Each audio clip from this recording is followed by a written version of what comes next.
नमस्कार, आप देख रहे हैं द फैक्ट इंडिया। मैं हूं अंकिता और आज हम एक ऐसे दर्दनाक और चिंताजनक मामले की बात करने जा रहे हैं जिसने पूरे राजस्थान को झकझोर कर रख दिया है। जी हाँ दोस्तों, राकेश बिश्नोई के बाद फिर एक डॉक्टर की मौत और अब सिस्टम पर फिर से बड़े बड़े सवाल खड़े हो गए। सवाल ये है कि आखिर कब तक हमारे डॉक्टर अपनी जान गंवाते रहेंगे और सिस्टम यूं ही आंखें मूंद कर खड़ा रहेगा। आज हम बात करेंगे उदयपुर के आर.एन.टी मेडिकल कॉलेज में करंट लगने से हुई मौत की। जी हाँ, डॉक्टर रवि शर्मा की मौत। सबसे पहले हम शुरुआत करते हैं उस खौफनाक रात से। दोस्तों, उदयपुर संभाग के सबसे बड़े आर.एन.टी मेडिकल कॉलेज के हॉस्टल में बुधवार रात एक बेहद दर्दनाक हादसा हुआ। डॉक्टर रवि शर्मा, जो नागौर के मकराना के रहने वाले थे और खेरवाड़ा सामुदायिक स्वास्थ्य केंद्र में तैनात थे, वो सिर्फ 2 दिन के लिए अपने चचेरे भाई प्रशांत से मिलने हॉस्टल आए थे।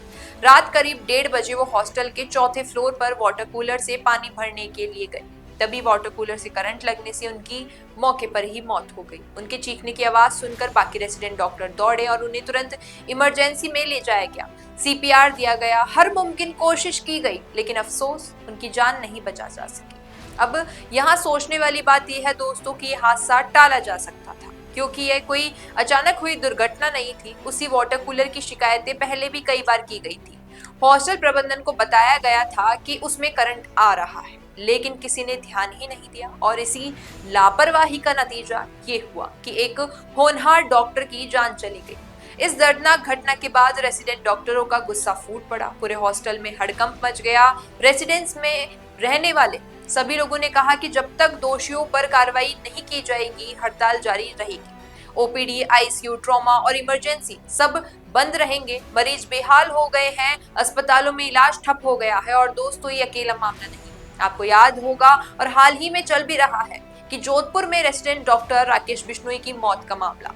राकेश ने मरने से पहले पुलिस के सामने बयान दिया था कि उनके सीनियर डॉक्टर राजकुमार की वजह से वो दबाव में थे, लेकिन क्या हुआ? अब तक सरकार ने उस आरोपी सीनियर डॉक्टर पर कोई कार्रवाई नहीं की है। राकेश बिश्नोई के परिजनों ने पोस्टमार्टम तक करवाने से इनकार कर दिया। जब तक आरोपी पर कार्रवाई नहीं होती है तब तक। अब सवाल उठता है कि सिस्टम की लापरवाही आखिरकार कब तक चलेगी? क्यों हर बार हादसे के बाद ही एक्शन लेना होगा? क्यों पहले से चेतावनी देने के बावजूद सुधार नहीं होता है? डॉक्टर रवि की मौत हो या डॉक्टर राकेश बिश्नोई की मौत हो, दोनों मामलों में सिस्टम की नाकामी साफ दिखती है। इधर हनुमान बेनीवाल इस मुद्दों को लेकर सरकार के खिलाफ है। उन्होंने ऐलान किया है कि वो सीएम हाउस का घेराव करेंगे। उनका कहना है कि अब ये आर और पार की लड़ाई। बेनीवाल ने राजस्थान के युवाओं और अपने समर्थकों से अपील की है कि वो जयपुर में एकजुट हों और सरकार को मजबूर करें कि वो इन मौतों की सच्चाई सामने लाए और दोषियों पर कार्रवाई करें। दोस्तों, जोधपुर में अब रेसिडेंट डॉक्टरों ने एमडीएम अस्पताल में कंप्लीट स्ट्राइक कर दी है। पहले वो सिर्फ 2 घंटे की स्ट्राइक कर रहे थे, लेकिन अब इमरजेंसी को छोड़कर हर जगह काम ठप कर दिया गया है। उधर उदयपुर में हालात और बिगड़ गए हैं। यहाँ तो इमरजेंसी में भी रेसिडेंट्स ने काम करने से मना कर दिया है। हॉस्पिटल के बाहर धरने पर बैठ गए हैं। उनका आरोप है कि पोस्टमार्टम रिपोर्ट में सच्चाई को दबाया जा रहा है। न तो मौत का सही कारण लिखा गया है, न करंट लगने की बात दर्ज की गई है। जयपुर में भी एसएमएस मेडिकल कॉलेज के रेसिडेंट्स विरोध में उतर आए हैं। हालांकि उन्होंने हड़ताल तो नहीं की है, लेकिन वो काली पट्टी बांधकर काम कर रहे हैं और अपना गुस्सा जता रहे हैं। लेकिन ये कब तक चलेगा? कब तक डॉक्टर काम छोड़कर प्रदर्शन करेंगे? कब तक मरीज परेशान होते रहेंगे? अब बड़ा सवाल यह है कि आखिर ये लापरवाही कब खत्म होगी?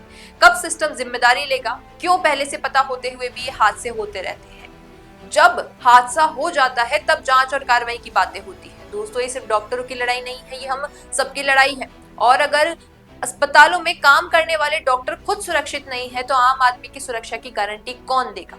आप इस मामले में क्या सोचते हैं? नीचे कमेंट सेक्शन में आपकी राय जरूर दीजिएगा। क्या आपको लगता है कि सरकार को अब ठोस कदम उठाने चाहिए? क्या दोषियों पर कार्रवाई होनी चाहिए? और क्या ऐसे हादसों को रोकने के लिए सिस्टम में सुधार होना बहुत जरूरी है? ये नीचे जरूर बताइएगा। वीडियो पसंद आया हो तो इसे लाइक करना, शेयर करना और हमारे चैनल द फैक्ट इंडिया को सब्सक्राइब करना न भूलें। धन्यवाद।